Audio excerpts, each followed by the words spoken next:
이 새벽 우리에게 주신 하나님 말씀은 여호수아 9장 16절에서 27절까지의 말씀입니다. 여호수아 9장 16절에서 27절까지의 말씀입니다.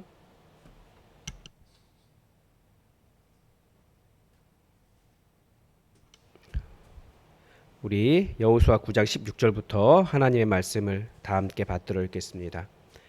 그들과 조약을 맺은 후 사흘이 지나서야 그들이 이웃에서 자기들 중에서 거주하는 자들이라 함을 들으니라. 이스라엘 자손이 행군하여 셋째 날에 그들의 여러 성읍들에 이르렀으니 그들의 성읍들은 기브온과 그비라와 브에롯과 기럇 여아림이라. 그러나 회중 족장들이 이스라엘의 하나님 여호와로 그들에게 맹세했기 때문에 이스라엘 자손이 그들을 치지 못한지라. 그러므로 회중이 다 족장들을 원망하니 모든 족장이 온 회중에게 이르되 우리가 이스라엘의 하나님 여호와로 그들에게 맹세하였은즉 이제 그들을 건드리지 못하리라. 우리가 그들에게 맹세한 맹약으로 말미암아 진노가 우리에게 임할까 하노니 이렇게 행하여 그들을 살리리라 하고 무리에게 이르되 그들을 살리라 하니 족장들이 그들에게 이른 대로 그들이 온 회중을 위하여 나무를 패며 물을 깃는 자가 되었더라. 여호수아가 그들을 불러다가 말하여 이르되 너희가 우리 가운데에 거주하면서 어찌하여 심히 먼 곳에서 왔다고 하여 우리를 속였느냐. 그러므로 너희가 저주를 받나니 너희가 대를 이어 종이 되어 다 내 하나님의 집을 위하여 나무를 패며 물을 깃는 자가 되리라 하니 그들이 여호수아에게 대답하여 이르되 당신의 하나님 여호와께서 그의 종 모세에게 명령하사 이 땅을 다 당신들에게 주고 이 땅의 모든 주민을 당신들 앞에서 멸하라 하신 것이 당신의 종들에게 분명히 들리므로 당신들도 말미암아 우리의 목숨을 잃을까 심히 두려워하여 이같이 하였나이다. 보소서 이제 우리가 당신의 손에 있으니 당신의 의향에 옳은 대로 우리에게 행하소서 한지라. 여호수아가 곧 그대로 그들에게 행하여 그들을 이스라엘 자손의 손에서 건져서 죽이지 못하게 하니라. 그날에 여호수아가 그들을 여호와께서 택하신 곳에서 회중을 위하며 여호와의 제단을 위하여 나무를 패며 물을 깃는 자들로 삼았더니 오늘까지 이르니라. 아멘. 오늘 본문은 어제 본문 여호수아와 이스라엘 장로들을 속이고 평화 조약을 얻어낸 기브온 족속의 그 결과가 어떻게 되었는지 이야기를 계속해서 보여주고 있습니다. 이 기브온 족속들이 멀리서 왔다라고 속였는데 오늘 본문에 보면 사흘 만에 들통이 난 거죠. 어떻게 들통났는지는 정확히 알 수 없지만 그런데 이스라엘 백성들이 알게 된 거예요. 이스라엘 백성들이 전체 인구가 한 200만 명 정도 되었을 것이다. 뭐 이런 추측을 합니다. 왜냐하면 남자만 그 전쟁을 할 수 있는 사람만 60만 명이었기 때문에 온 백성이 함께 행군해서 3일 만에 거기에 도착했습니다. 그러니까 그 많은 회중이 함께 갔으니까 그렇게 먼 거리는 아니라는 거죠. 이스라엘 백성들은 자기들을 속인 그 기브온 사람들에게 화가 많이 났던 것 같아요. 이 얼마 되지도 않은 이 기브온 사람들이 감히 우리를 아무튼 그런 느낌이었던 것 같아요. 그래서 다 없애버리려고 했는데 족장들이 말리는 거죠. 안 된다. 우리가 이 사람들을 치지 않기로 하나님께 맹세했다. 그리고 칠 수 없다. 그래서 칠 수 없다라고 하니까 이 회중이 다들 그 족장들에게 화를 내는 거예요. 왜 그렇게 성급하게 제대로 알아보지도 못하고 그렇게 약속을 했느냐, 원망을 했다라고 되어 있습니다. 그렇지만 족장들은 우리가 하나님께 맹세했으니 그 맹세를 어기면 하나님께서 오히려 우리를 치게 될 것이다. 그러니까 우리는 맹세를 지켜야 된다. 이렇게 이야기하는 것입니다. 그래서 일종의 중재안이 나오죠. 그 사람들을 죽이지는 않지만 대신에 그 사람들을 온 회중을 위하여 나무를 패며 물 깃는 자가 되게 하자. 그러니까 일종의 노예까지는 아니지만 우리의 노동력으로 사용하자. 이런 중재안을 냅니다. 백성들이 생각한 것은 여기까지예요. 그런데 여호수아는 여기에서 한 걸음 더 나아갑니다. 저는 참 여호수아가 대단하고 여호수아를 닮고 싶다라는 생각이 그런 거예요. 여호수아는 항상 머릿속에 어떻게 하면 미래에 다가올 내 하나님의 집, 아직 이때까지만 해도 여호와의 집이라고 하는 성전이 없잖아요. 그런데 어떻게든지 미래에 있을 하나님의 집, 세워질 하나님의 집, 말씀에 있으니까 그걸 생각을 했고, 그리고 무엇보다도 항상 하나님을 먼저 생각했어요.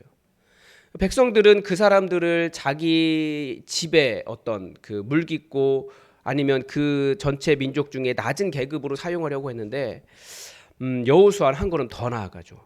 우리가 너희를 치지 않기로 약조한 것은 맞다. 그런데 이것은 너희가 우리를 속였기 때문이다. 그러니까 너희가 그 저주를 받아야 된다. 그래서 너희는 대를 이어서 우리 종이 되어 내 하나님의 집을 위하여 나무를 패며 물깃는 자가 되어라. 그러니까 자기에게 가장 소중한 분이 여호와 하나님이시라는 것을 이야기하면서 너희가 섬겨야 할 분은 그분이다 라고 이렇게 연결을 하는 것입니다. 그러자 기브온 사람들이 그 제안을 다 수용을 합니다. 그러니까 이유가 무엇입니까? 기브온 사람들도 참 대단해요. 이미 여호와 하나님께서 그 땅과 그 사람들을 다 멸하라고 그 이스라엘 사람들에게 그 이스라엘 사람들에게 그 땅과 사람들을 다 주셨다라는 것을 이 사람들이 인정하고 있는 것입니다. 그래서 자기들이 그렇게 죽는 것이 너무나 두려워서 이렇게 속이게 되었다. 솔직하게 이야기합니다. 즉 하나님이 두려웠다라는 거예요. 그래서 여호수아가 그들에게 제안한 대로 다 수용을 합니다. 그래서 이때부터 기브온 사람들은 무엇을 했습니까? 27절에 보면 그날에 여호수아가 그들을 여호와께서 택하신 곳에서 회중을 위하며 여호와의 제단을 위하여 나무를 패며 물을 기는 자로 삼았더니 오늘까지 이르니라 라고 되어 있습니다. 그러니까 이 여호수아가 기록된 때까지 그 일이 계속되고 있었다라는 거예요. 그러니까 이 사람들이 누가 되었습니까? 어떤 사람이 되었습니까? 단순히 이스라엘의 종이 된 수준을 뛰어넘어서 여호와 하나님의 제단을 위한 종이 된 것입니다.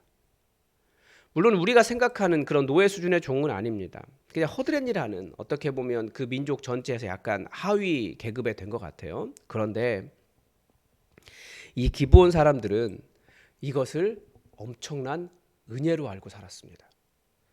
죽을 수밖에 없었던 자들이 하나님의 제단을 섬기는 종이 되었다라고 하는 일종의 감격을 가지고 있었던 것 같아요. 이것을 은혜라고 이야기하지 않습니까? 어떻게 이런 은혜가 기브온 사람들에게 주어졌습니까? 첫 번째는 우리 하나님께서 굉장히 자비로운 분이시라는 거예요. 우리는 이것을 이미 보았습니다. 여리고 성에서 모든 사람들이 다 죽을 수밖에 없는데 라합과 라합의 가족은 살았습니다. 왜 그랬습니까? 그들이 여호와 하나님을 인정했기 때문에 그렇습니다. 여호와 하나님을 진정한 하나님으로 인정한, 그래서 하나님의 백성 되기를 기뻐한 사람들에게 하나님은 자비를 베풀어 주신다라는 거죠. 우리가 이 가나안 정복 전쟁을 보면서 어떻게 신이라는 하나님이 그렇게 그 여호와 하나님이 그렇게 잔인할 수 있냐? 남녀노소 문화 짐승들 다 없애버리라고 말하시냐? 이건 뭐 사람들은 아무 생각 없이 그냥 하나님이 잔인하다 이렇게 비난을 하지만 절대 아니라는 거예요. 살기를 작정하고 여호와 하나님이 오직 살 수 있는 길이라는 것을 인정하고 하나님께 대적하지 않고 하나님께 살기를 구한 사람들은 살았다라는 거죠. 어제 본문에서 보았지만 그 사람들은, 다른 가나안 사람들은 어떻게 했습니까? 하나님께서 행하심을 보고도 여호수아와 이스라엘 사람들을 일심으로 어떻게든 대적해서 저 사람들과 싸워서 이기겠다라고 하는, 오히려 하나님을 거부한 사람들이었다라는 거죠. 하나님을 본 것이 아니라 사람을 보았기 때문에 그렇게 거부하고 죽는 길을 선택했다라는 것입니다. 이 가나안 정복 전쟁은 절대 인종 청소가 아닙니다. 사람들이 오해하는 것처럼 하나님 나라를 그 땅에 세우고자 하신 거룩한 존재이기 때문에 여호와를 하나님으로 인정하여 하나님 나라 만들기에 동참한 사람들은 하나님 나라의 백성들로 들어올 수 있었다라는 거예요. 우리 하나님은 자비로운 분이시기 때문에. 그래서 하나님께서 이 사건에서 침묵하시는 거예요. 그 사람들 받아줘라. 침묵하시는 거죠. 그리고 실제로 이스라엘은 열린 공동체였습니다. 그 이스라엘이 나중에 갈수록 이렇게 좀 폐쇄적인 공동체가 되지만 사실은 이스라엘 지금 구성원 전체가 아브라함의 자손이 아니었습니다. 잘 알다시피 애굽에서 노예 생활하던 사람들은 다 나왔어요. 성경이 가르쳐 주는 것은 허다한 잡족이 다 나왔다 이렇게 되어 있잖아요. 여호와 하나님을 자신의 하나님으로 섬기기로 결단한 언약한 언약 백성이었습니다. 그게 하나님의 백성의 특징이에요. 그리고 실제로 사사기를 잘 들여다보면 그 원래 본토에 있었던 사람들이 이스라엘 백성들로 들어온 흔적들이 있습니다. 그러니까 이스라엘은 열린 공동체였습니다. 무엇에 열려 있었습니까? 여호와 하나님을 나의 하나님으로 섬기고 하나님의 백성 되기를 기뻐한 사람들의 열린 공동체였다라는 것입니다. 그리고 또 하나 본문에서 이 기브온 사람들을 살린 것은 자신들이 하나님께 한 맹세에 신실했던 이스라엘 백성들의 자세에 있습니다.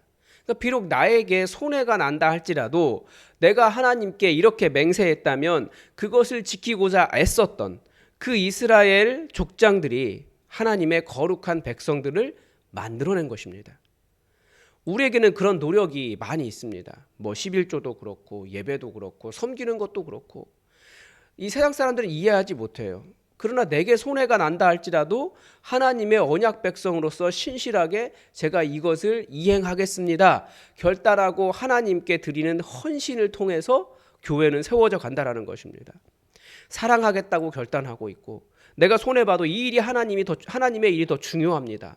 그렇게 살아가는 사람들이 우리 그리스도인이고 그런 신실한 결단과 헌신이 하나님의 사랑을 받는 사람들이라는 것을 말씀은 가르쳐 줍니다. 마지막으로 제가 생각하는 것은 이 기브온 사람들을 살린 것은 그리고 기브온 사람들의 태도였어요. 여호와 하나님에 대한 그들의 태도가 달랐습니다. 하나님의 통치를 받아들이겠다라고 하는 태도였습니다. 비록 내가 어려운 상황이 된다 할지라도. 하나님 나라가 왜 이루어지지 않습니까? 하나님 나라라고 하는 개념은 기본적으로 하나님의 통치입니다. 근데 하나님의 통치를 받아들이지 않기 때문에 하나님의 나라가 이루어지지 않습니다. 하나님 나라의 통치보다 사람들은 자신이 살아온 삶의 배경과 경험, 자기의 생존을 위한 악바리 같은 그런 것들 아니면 철학, 정치, 지역 이런 것들 그리고 자기의 어떤 비열하게 살더라도 살려고 하는 어떤 그런 태도들 이런 것들 때문에 말씀이 아니라 그런 것들을 받아들이기 때문에 하나님 나라가 이루어지지 않습니다. 성경은 그것을 세상 풍조와 공중권세 잡은 자와 자기의 욕심이라고 이야기하거든요. 그런 것들 따라 살아가는 거예요. 하나님의 통치가 아니라. 그런데 이 기브온 사람들은 하나님의 통치를 받아들이기로 결단합니다. 즉 하나님께서 하신 일에 대한 겸손한 인정과 태도가 이 일이 하나님의 일이구나 깨달은 그들의 태도가 그들을 살린 것입니다. 복음이 전파될 때 그런 겸손한 태도가 항상 있었습니다. 하나님께서 살아계시고 이 일을 하나님께서 하시는구나. 그러면 이 신이 진짜 신이구나. 그렇게 깨닫고 자기 민족의 신을 버리고 여호와 하나님을 따르며 복음이 전해졌습니다. 이 일에 하나님이 계시고 하나님께서 하신다라는 것을 인정하는 태도가 사람들에게 사는 길을 선택하게 했다는 것입니다. 그런데 나중에 역사 속에서 이 기브온 사람들은 어떻게 됩니까? 이들은 더욱더 위대한 하나님의 백성들로 변화됩니다. 나중에 이 기브온 주민의 성읍은 레위 성읍이 됩니다. 제사장 성읍이 되는 거예요. 거룩한 성읍이 되는 것입니다. 솔로몬이 1000번제를 드렸던 산당도 이 기브온 땅에 세워졌습니다. 이들이 신실한 여호와 하나님의 백성이 되었다라는 증거입니다. 그들이 누구보다도 더 하나님 잘 섬긴 거예요. 그리고 더 중요한 점이 있습니다. 바벨론 포로 귀환 이후에 기브온 주민들은 느헤미야를 도와서 성벽을 건축하는 일에 앞장섰습니다. 조금 더 연구가 필요한데 저는 이 사람들도 이 기브온 사람들의 후손이라고 생각을 합니다. 바벨론 포로로 많은 사람들이 끌려갔습니다. 그리고 70년이 지나서 이제 본토로 돌아가자라고 이야기할 때 이 기브온 사람들의 후손들이 어떻게 했을까요? 그 사람들은 바벨론으로 포로로 끌려가면서 이제 더 이상 허드렛 일 하지 않아도 되는 자유로운 사람들이 되었습니다. 물깃고 장작 패며 그 사회의 하층민으로 살아가지 않아도 되었다라는 거예요.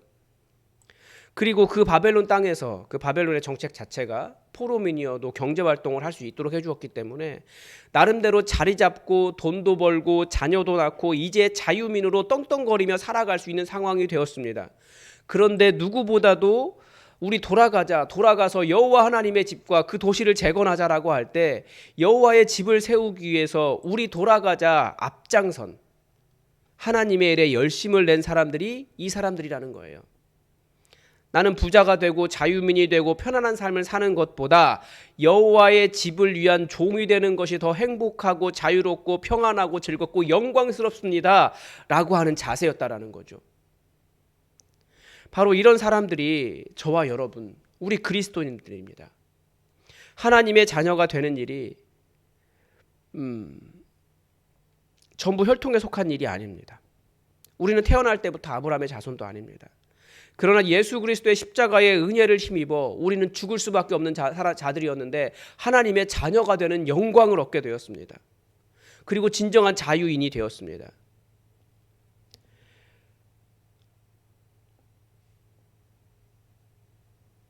그래서 우리에게는 하나님을 섬기는 일이 가장 소중하고 영광스러운 일이에요.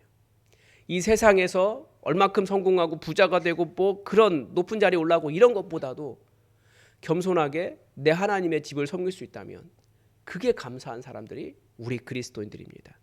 그래서 교회는 섬김으로 이루어져요. 근데 막 섬긴다고 정말 교회에서 막 청소하고 허드렛 일하고 그런데 밖에 나가면 막 그런 사람들이 아니에요. 그만큼 우리는 세상의 어떤 위치보다 하나님의 집을 섬길 수 있다면 그게 감사하고 영광이고 그 일에 열심을 내고 그 일에 달려가는 사람들인 거죠. 그런 태도가 하나님을 향한 그런 태도가 기브온 사람들이 하는 것과 같은 태도였고 그 기브온 사람들을 죽음에서 살린 태도였습니다. 우리가 하나님의 은혜를 합니다. 우리를 살려주신 하나님의 은혜를 합니다.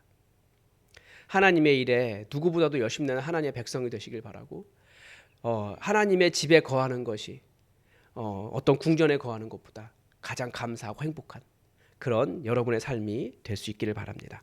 오늘도 하나님의 뜻이 우리에게 이루어지기를 주기도문으로 기도하겠습니다. 하늘에 계신 우리 아버지, 아버지의 이름을 거룩하게 하시며 아버지의 나라가 오게 하시며 아버지의 뜻이 하늘에서와 같이 땅에서도 이루어지게 하소서. 오늘 우리에게 일용할 양식을 주시고 우리가 우리에게 잘못한 사람을 용서하여 준 것 같이 우리 죄를 용서하여 주시고 우리를 시험에 빠지지 않게 하시고 악에서 구하소서. 나라와 권능과 영광이 영원히 아버지의 것입니다. 아멘. 여러분 계속해서 이 나라를 위해서 우리 함께 기도합시다. 이 나라가 정말 좋은 나라인데 하나님께서 하나님의 일을 행해 주시는 줄 믿습니다.